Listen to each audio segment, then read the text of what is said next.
Hi guys! Dobro jutro! Ako nga pala si Violet. Isa akong OFW na galing sa Qatar. Pero sa ngayon ay nandito na ako sa Croatia, Europe. Gusto ko lang ipakita yung magiging workplace ko dito. Ito ay tinatawag na Beli Lozenge. Isa siyang island guys. Medyo malayo sa Zagreb. Mga 6 hours away from bus and then ferry. Pero isa siyang napakagandang lugar. Kung ikaw yung tipo ng tao na mahilig sa nature, sa peaceful na surrounding, yung ayaw mo sa maingay na syudad, is mag-e-enjoy ka talaga dito. Kaya naman, sobrang thankful talaga ako na dito ako na-assign.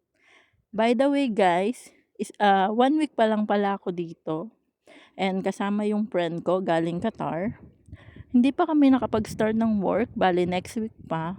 Pero nag-e-enjoy naman kami sa paglalakad-lakad at pagtingin-tingin dito sa magiging workplace namin.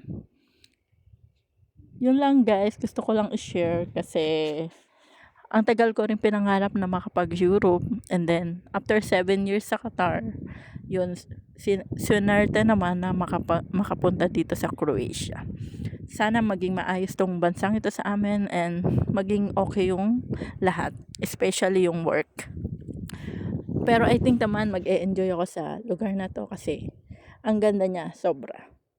Napakaganda, napaka-peaceful.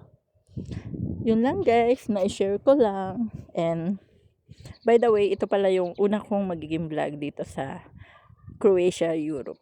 Dito sa Beli Lozenge Island. Thank you guys for watching. Ciao!